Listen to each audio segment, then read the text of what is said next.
Olá, amigos, sejam bem-vindos ao meu canal. Eu sou a Eliane e no meu canal eu vou falar sobre literatura e arte. Se você gosta desses assuntos, então fique comigo.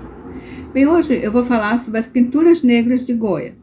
Mas antes de começar, dê o seu like se você gostar, o seu dislike se você não gostar, ative o sininho para receber notificações e inscreva-se no meu canal.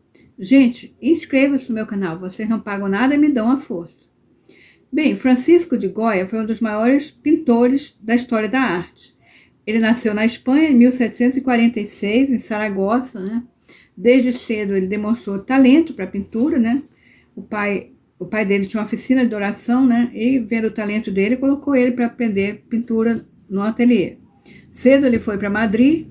Lá em Madrid ele tentou 2 vezes no concurso para entrar na Academia São Fernando. Ele não conseguiu, né? Então passou durante esse período trabalhando com cartões para tapeçaria, né? Mas também continuava pintando, recebendo encomendas. Logo o talento dele, né, chamou a atenção e ele foi trabalhar como pintor da corte espanhola, né? E como pintor da corte espanhola, ele recebia uma mensalidade, um soldo, né? E ficou bem de vida, né? Uma estabilidade financeira muito boa. Para entender as pinturas negras que nós estamos falando, nós temos que entender o contexto que ele viveu. Foi muito importante o período da vida de Goya, né? Porque ele pegou um período de muita mudança na Europa, né? Muitas revoltas, revoluções e mudanças, né? Ele pegou o período da Revolução Francesa, a ascensão e queda de Napoleão Bonaparte e o retorno do rei Fernando VII, que era um tirano, né? Na Espanha. Bom, ele era um homem esclarecido, ele era a favor dos ideais da Revolução Francesa, que é o iluminismo, né? Iluminismo é uma filosofia, né, que valoriza a razão, né, em detrimento das superstições e tudo mais. E também era contra o absolutismo, né, o governo de reis absolutistas, né. E também eles eram contra aquela religião mais atrasada. No caso da Espanha, ainda tinha Inquisição e tudo, né. E ele era o que chamava-se naquela época um liberal. Bom, então, ele viveu também um período em que Napoleão Bonaparte invade a Espanha, né? E com essa invasão foi muito violenta, né? Tanto que ele fez vários quadros sobre isso. Um dos mais interessantes, mais importantes, foi esse que nós estamos vendo aí, né? Sobre o fuzilamento, né, de rebeldes espanhóis, né? Então, os quadros deles mostravam um realismo muito grande, né? Um realismo até brutal, né? E ele, durante todo esse tempo que ele viveu, né, sempre estava havendo revoltas e guerras, né? Ele fez uma série de gravuras que são os desastres da guerra. Já aí ele mostra já bastante do que ele depois mostrou nas pinturas negras, né? Desculpa.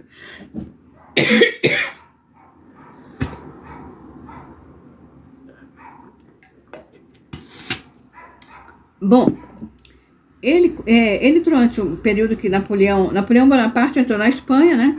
Ele destronou o rei, que era Dom Fernando VII, né? E coroou o irmão dele, José Bonaparte, como rei da Espanha durante um tempo. Então, durante esse tempo, o Goya continuava como pintor da corte, né? Ele tinha que sobreviver.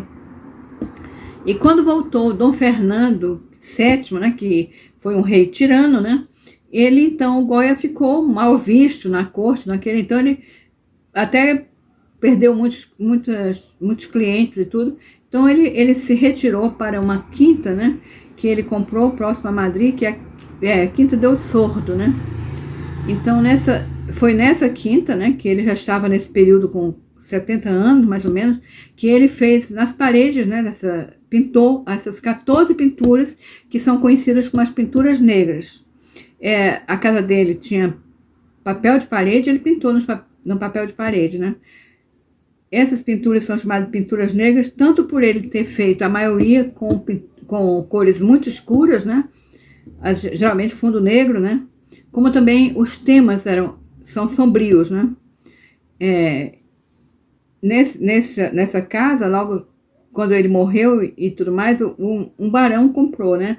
Então esse barão achou muito interessante essas pinturas, né? E então resolveu tirar, né, da parede e colocar em quadros. E doou para o museu lá de Madrid, né? Graças a isso é que nós temos. Mas houve uma restauração que tinha muitos, estava com desgaste, né? Então houve restauração e algumas obras teve alguns detalhes modificados. Bom, é como eu falei, os temas, né, são muito fortes, né?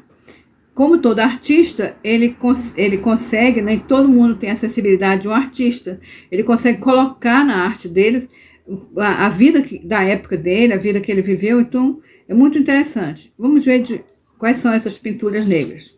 Bom, tem a Romaria para Santo Isidro, que nós estamos vendo aí, né? Nessa pintura nós vemos tudo muito sombrio, um céu sombrio, né? As pessoas com o rosto distorcido, apavoradas, né? Muito, muito triste essa pintura. Então, e no meio, do grupo dessas pessoas, nós temos um rosto que é o rosto de Napoleão, né? Que nós estamos vendo aí. 30 anos antes, né?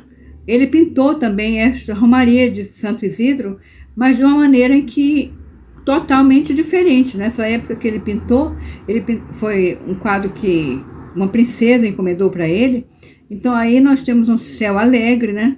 Nós temos uma festa praticamente, com jovens muito bem vestidos, bonito, uma sensação de alegria. Mas depois de todas essas guerras e tudo mais, ele fez essa pintura negra, né? Depois nós temos Peregrinação à Fonte de Santo Isidro, ou também chamado de Santo Ofício. É preciso saber que Goya não colocou título em nenhuma dessas obras. Santo Ofício, porque você vê, é também peregrinação, uma procissão, né? E nós vemos, por que Santo Ofício? Porque tem essa figura que nós estamos vendo, destacada, né? Essa figura está com a roupa dos antigos inquisidores, né? Nesse tempo na Espanha ainda tinha Inquisição, né? Então esse personagem é o inquisidor, por isso que fica Santo Ofício. Bom, e depois nós temos o Sabá das Bruxas. Tinha crença, né? Crença das pessoas que havia bruxas, né? Que elas se reuniam na floresta durante uma madrugada e tudo mais, que, geralmente sábado ou coisa assim, né? Para conversar com o diabo, né? Era o Sabá das Bruxas, né? E os bruxos, todas eram mulheres, né? Você vê que nós estamos vendo aí, né? Então, nós estamos vendo um bode preto, que seria o Saturno, ou o demônio, né? Que seria esse símbolo que nós estamos vendo, né? Nós vemos dois velhos, né? Essa pintura é interessante, que nós temos um velho com cajado, com a bengala, né? E outro velho atrás, falando. Essa pintura também é chamada de dois monges. Mas é provável, né, que o velho de barba, que está na frente, seja um autorretrato do próprio Goya, que nessa época ele tinha 70 anos, por aí. Então, e atrás tem um outro velho que está falando no ouvido dele, gritando, aparentemente gritando. Isso, mais uma vez, dá a impressão de que é o próprio Goya, porque o Goya contraiu uma doença aos 46 anos e ficou surdo.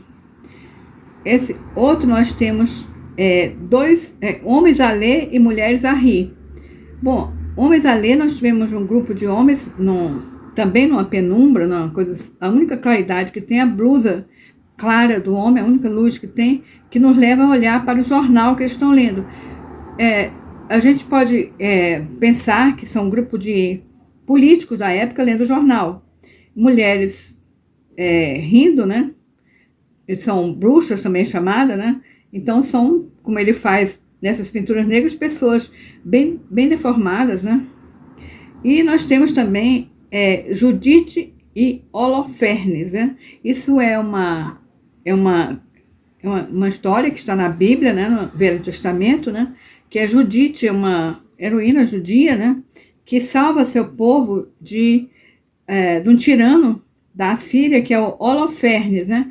Ela e a criada vão lá e cortam a cabeça do Holofernes, né? Essa é uma pintura que, esse tema, outros pintores também fizeram, né? Era muito comum fazer esse tema. E também pode-se concluir que essa obra ele quis falar sobre que a Judite era a Espanha, né? Cortando a cabeça de um tirano, né? E tem agora o duelo ou a rixa. Nesse quadro nós vemos dois homens, né, lutando com paus, né? Aí tem menos, ele colocou um céu mais claro, né? Menos sombras, né? É porque nessa época na Espanha era permitido o duelo, né? Em que duas pessoas podiam se matar a pauladas, né? Aí nós vemos, então, dois homens se debatendo com paus, né? O da esquerda já está com o rosto ensanguentado, né? E eu acho que ele quis mostrar aí, no meu entender, mostrou a brutalidade, a desumanidade, até mesmo da guerra civil, né? Dois irmãos brigando, coisa assim. É mais ou menos o que eu entendo, né? Nós temos dois velhos tomando sopa, né? Aí nós temos um velho com prato de sopa, muito ávido, tomando a sopa, e outro do lado, né? Muito cadavérico, né? Como que talvez aí ele também estivesse mostrando o retrato da fome, que durante a guerra passaram, que a fome foi muito forte na Espanha e até na Europa toda nesse período. O outro agora que nós estamos vendo é as Parcas, né? As Parcas é uma mitologia grega, né? Também chamada as Irmãs do Destino. Nessa mitologia, né, nós temos três irmãs, a Cloto, a Laquesis e a Atropos, né? Elas são a Senhora do Destino porque, por exemplo, a Cloto, né? Ela está fiando o fio da vida, né? A Laquesis, ela inspeciona a vida, né? O fio da vida. E a Atropos, ela corta, né? Ela corta, quer dizer, corta o fio da vida. Nesse quadro, ele colocou a Cloto, ao invés de estar com o fio, né? Da vida, com o fuso, né? Com o fio, ele colocou a Cloto segurando um recém-nascido. Depois tem a Laquesis com a lupa, né? Vendo, observando a vida e, por final, Atropos, né? Cortando com a tesoura que vai cortar o fio da vida. Ele colocou nesse quadro uma figura que não tem na mitologia, que é esse homem com as mãos para trás, atadas, né? Completamente impotente diante do destino e tudo mais, né? Segundo essa lenda, a lenda da mitologia grega, essas irmãs do destino, elas visitavam o recém-nascido, né?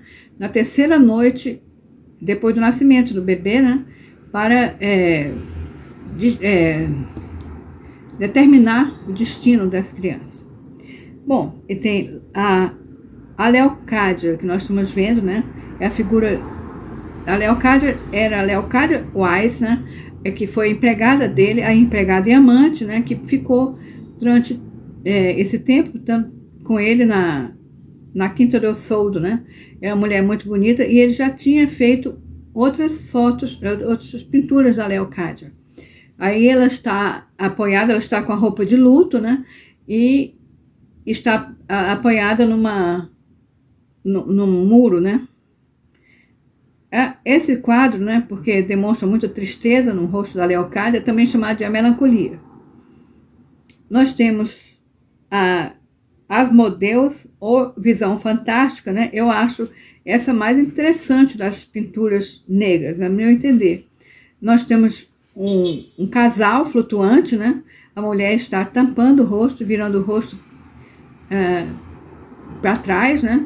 O homem aponta para um rochedo, que é o rochedo de Gibraltar, né? Na Espanha, né? Que é onde ficaram refugiados os liberais, né? Espanhóis, né? Ele aponta para lá, né? E embaixo, né? Ao pé do rochedo, nós temos uma caravana de pessoas fugindo, né? E também aí uma parte bem escurecida do quadro, né? Pessoas atemorizadas, fugindo, aterrorizadas. E logo à frente delas está um pelotão de soldados napoleônicos, né? Soldados franceses, né? Atirando neles, né? Bom, nós temos também Asmodeu, que eles colocam aí, Asmodeu, na lenda judaica que está no livro, também da Bíblia, livro de Tobias. Asmodeus é um príncipe dos demônios, né? Bom, tem Saturno, o mais conhecido, talvez conhecido mais... Saturno engolindo seu filho, né? O mais conhecido e mais aterrorizante, né? O que é esse tema do Saturno, outros pintores também fizeram quadros com esse tema, mas esse quadro do Goya chama atenção na verdade, o Saturno que ele está engolindo, que está mordendo com sangue escorrendo e tudo mais, é um adulto, é um corpo de um adulto, né? Na verdade, a aparência realmente de canibalismo ali, né? Muito forte. E tem o aspecto também do Saturno, um aspecto aterrorizante, né? Saturno é uma lenda também da mitologia grega, né? Saturno era um deus grego, né? Que também é chamado... Saturno era o nome que os romanos davam para o deus grego Cronos, né? Cronos é tempo, né? Na verdade. Então, Cronos, o tempo, ele devora seus filhos, né? Tanto que cronologia vem desse nome, Cronos, né? Mas então, na história do Saturno, ele engole os filhos porque anteriormente, né? Ele derrotou o pai para ficar no trono, né? Então, ele achava que os filhos poderiam fazer isso com ele também. Então, ele pegava todos os filhos e ele engolia, né? Ele teve 6 filhos, engoliu 5, porque a esposa dele enganou. O quinto ela guardou, né? Para sobreviver, né? Enganou ele, deu uma pedra para ele engolir, né? Bom, esse quinto era o Zeus, que realmente derrubou ele e começou uma nova dinastia. Essa é a mitologia, né? Agora, o que o Goya quis com esse quadro, talvez não fosse nem tanto expressar a mitologia do Saturno, mas talvez o que ele viu nas ruas da Espanha, pessoas, né? Muita gente fuzilada e tudo mais, com o sangue derramado, e realmente é assustador essa pintura. E por fim, o cão. O cão nós vemos, ele também aqui não pintou com cores muito escuras, né? Pelo contrário, até bastante luminoso. O cão olha para o céu, né? E dá a impressão de muita desolação, né? O cão olha para o céu, aí nesse quadro não tem o que ele está olhando, mas na pintura original são 2 pássaros que estão voando e que o cão está olhando, né? Também é muito impressionante essa pintura. Bom, gente, essas são as pinturas negras de Goya. Goya, nessas pinturas, foi considerado o primeiro expressionista, porque ali ele não está uma pintura clássica, não sei o quê. Ele consegue, com essas figuras e tudo, e as cores que ele usou, expressar sentimentos, né? Então, é conhecido que Goya foi o último dos grandes mestres, e o primeiro dos modernos. Bom, amigos, eu espero que vocês tenham gostado. Se vocês gostaram, compartilhem com seus amigos e fiquem comigo no próximo vídeo. Muito obrigada!